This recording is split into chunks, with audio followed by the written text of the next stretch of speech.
নমস্কার বন্ধুরা, কেমন আছেন সবাই? আজকের নতুন একটি ভিডিওতে আপনাদের সবাইকে স্বাগত জানাই।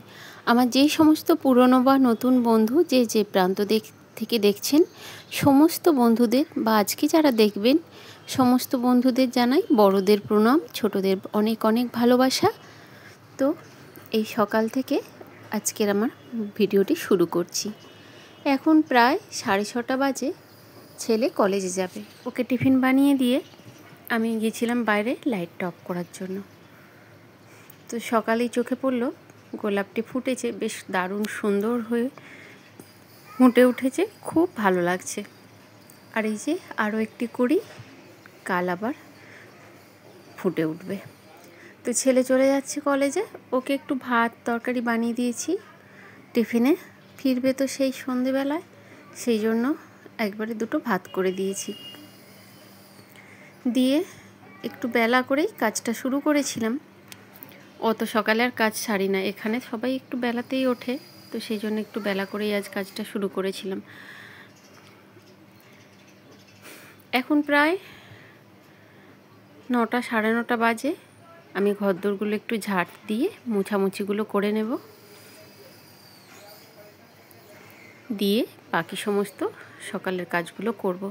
তবে ছেলে যখন যায় তখন সামনের রুমটা আগেই ঝাড় দিয়ে নিই, একটু ঝাড় দিয়ে দরজায় তুলসী তলায় একটু জলের ছড়া দিয়ে আর একটু শাকটা বাজিয়ে নিই, ওটা অফ ক্যামেরাই করে নিই, তো সেই জন্য আর আপনাদের কখনো ছবিতে ধরা পড়েনি। তো এই যে আমি ঝাড়টার দিয়ে ঘরদোর মুছে বিছানা গুছিয়ে একবারে স্নান সেরে চলে এসেছি। আর ঠাকুরে একটু জলও দিয়ে নিয়েছি। এবার রান্নাবান্নাগুলো করে নেব। আজকে আর টিফিন করলাম না, একবারে সোজা রান্নার কাজে গেছি। আজ যে বড় মহান কাজ আছে, মোচা ছাড়ানো। কারণ মোচা ছাড়াতে বেশ খানিকটা সময় লাগে, ধীরে ধীরে আস্তে আস্তে ছাড়াতে হয় একটি একটি করে, তো সেই জন্য টিফিন করতে গেলে অনেকটা দেরি হয়ে যেত। তাই চটপট করে মোচাগুলো ছাড়িয়ে নিচ্ছিলাম। তো দেখলাম মোচাটা ছাড়াতে গিয়ে বেশ একটু কালো কালো হয়ে গিয়েছে। তবে দেশের মতো আমাদের এখানে সামনাসামনি খুব ভালো মোচা পাওয়া যায় না। তবে ওই যে যেখানে সমুদ্রের তীরে বেড়াতে যাই আমরা প্রত্যেক বছর আলিবাগ, ওখানে খুব সুন্দর মোচা পাওয়া যায়, একদম তেতো নয়, কিচ্ছু নয়। আর এখানে যে মোচাটা পাওয়া যায় আমাদের এই লোকাল বাজারে, ওখানের মোচাগুলি তেতো তেতো হয়। মাঝে মধ্যে একজন বাঙালি সবজি বিক্রি করেন, ওই দাদাভাই নিয়ে আসেন মাঝে মাঝে, সেই মোচাগুলি একটু ভালো হয়, তবে তার আবার দাম অনেকটাই বেশ।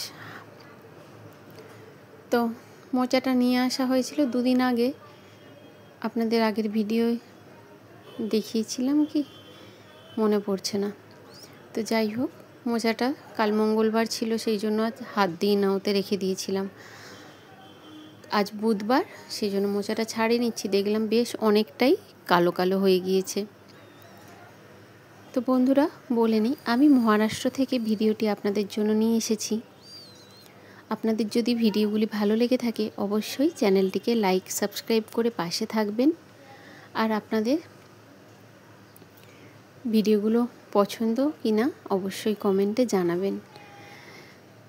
এখানে এই বন্দি রুমের মধ্যে, 4 দেয়ালের মধ্যে তো থাকা খাওয়া সব সময় বাইরে সেইভাবে বেরোনো হয় না। তো বাড়ির মধ্যেই যেটুকু কাজকর্ম নিয়ে থাকি সেটাই আপনাদের সাথে আমি ছোট্ট করে শেয়ার করে থাকি সব সময়। তবে এখানে তো আর দেশে বাড়ির মতো কাজ নেই, বাড়ির ওই জামা কাপড় কাচা, ঘরদোর মোছা, ঘরদোর একটু গোছানো, ব্যাস এই হচ্ছে এখানকার কাজকর্ম। তা বলে যে কাজ কম সেটা না, কিছু না কিছু কাজ রয়েই যায়। তবে সেই জন্য কি ভিডিও আপনাদের জন্য নিয়ে আসবো সব সময় ভাবি যে কিছু নতুন আনার চেষ্টা করি, কিন্তু কি নতুন আনবো অতটা মাথায় আর আসে না, আর শেষে সেই ঘুরে ফিরে রান্নায় চলে আসি। আর কি নিয়ে আসবো বলুন তো? রান্না ছাড়া আমাদের মেয়েদের জীবনে কী বা আছে? সেলাইয়ের কাজটা করতাম, তবে বেশ কিছুদিন যাবৎ একটু সমস্যার কারণে শারীরিক সেলাইটা এখন বন্ধ রাখতে হয়েছে বাধ্যত হয়ে। তো সেই জন্য সেলাইয়ের নইলে কিছু ডিজাইন ব্লাউজ আপনাদের সাথে শেয়ার করতে অবশ্যই পারতাম, কিন্তু সেটা এখন আর পারি না। তবে চেষ্টা করব আগে কিছু কাজ নতুন নিয়ে আসার জন্য আপনাদের। তো যাই হোক, মোচাটা ছাড়িয়ে নিয়ে রান্নায় চলে এসেছি। এই যে কড়াতে সর্ষের তেল দিয়ে আলুটা তুলে দিচ্ছি। তবে মোচাটাকে আমি একটু ভাপিয়ে নিয়েছি, কাটার আগে ধুয়ে নিয়ে একটু জল দিয়ে ভাপিয়ে নিয়েছি। ওই যে ছোট অংশটা রয়ে যায়, ওটা আর আমি ছাড়াতে পারি না ঠিক। একটু ভাপিয়ে নিলে বেশ, যখন একটু হালকা ভাপ নরম হয়ে যায় তখন ওই খোলাগুলো আস্তে আস্তে খুব সহজেই ছাড়ানো হয়ে যায় দেখি। সেই জন্য এখন আর আমি মোচা ছাড়ালে ওই বড় বড়গুলো আগে ছাড়িয়ে নিই, তারপরে একটু ভাপিয়ে নিই, ওই ছোট অংশগুলো ছাড়িয়ে নিই, তারপরে কেটে নিই। তাতে বেশি হাতে কষও লাগে না, আর বেশ সহজেই সুন্দরভাবে হয়ে যায়। তো এইভাবেই আমি মোচাটা ছাড়িয়ে নিই, দিয়ে সেদ্ধ করার একটু ভাপিয়ে নেওয়ার পরে কেটে নিয়েছি টুকরো টুকরো করে। তো আজকে এই রান্না হবে, আর সাথে একটু ডাল করব ভাবছি। আর একটু কালকের সবজিও রয়ে গিয়েছে, ফ্রিজে আছে রাখা। ওই আগের দিন যে বাঁধাকপির তরকারি করেছিলাম ওটা রাখা রয়েছে। আর একটু করব, ওই মাছের তেল রাখা ছিল, ওটার একটু চচ্চড়ি করব, আলু দিয়ে, বেগুন দিয়ে, পেঁয়াজ দিয়ে। খুব সুন্দর হয় খেতে। আপনারা কে পছন্দ করেন অবশ্যই জানাবেন, কে বা কোন বন্ধু পছন্দ করেন।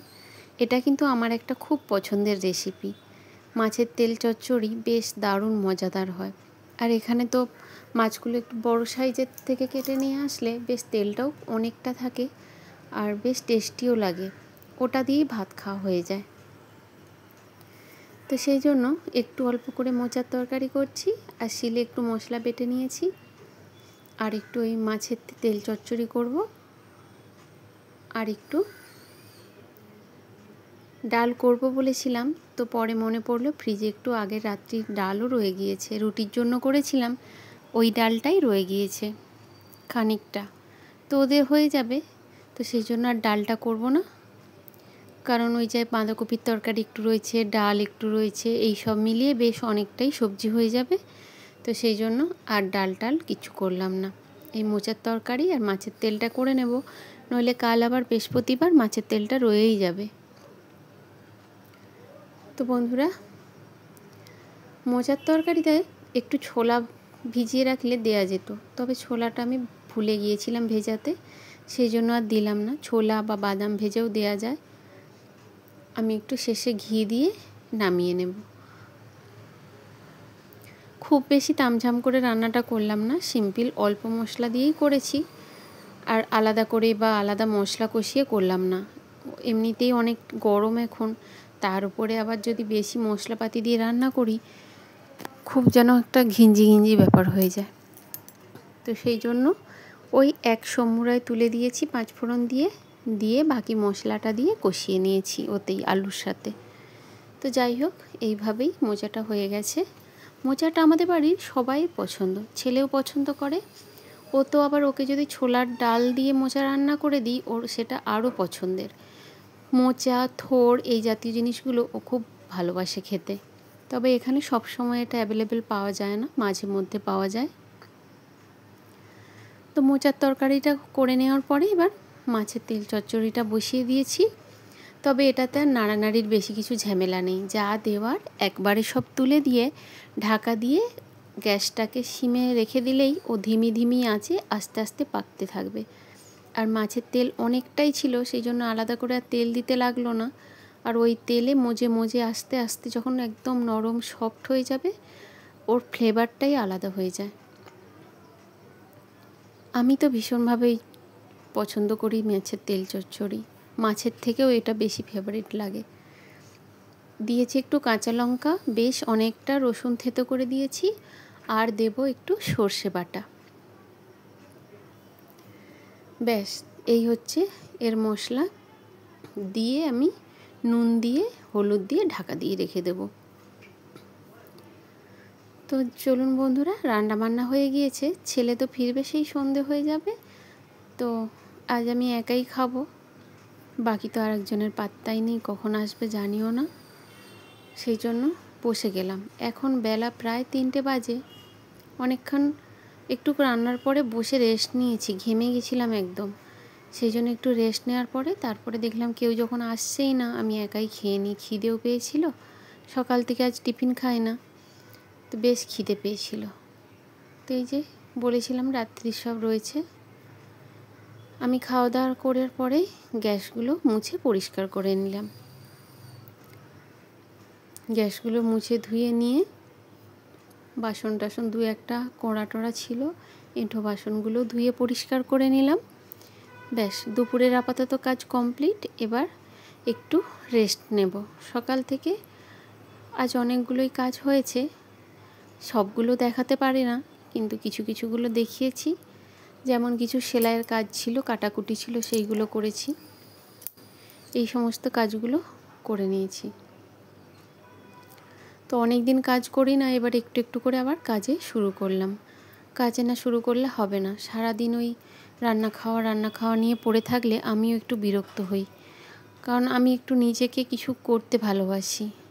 সব সময় একই জিনিসে আবদ্ধ থাকতে একদম মন চায় না, সেই জন্য সব সময় নতুন কিছু করার চেষ্টা করি। তো সেলাইটা কাজও দেখলাম দু একজন দিয়ে গিয়েছে, তো ভাবলাম বসে না থেকে এবার একটু একটু করে কাজ শুরু করা যাক। অসুবিধে হওয়ার জন্য একটু বেল্ট পরে নিয়েছিলাম কোমরে।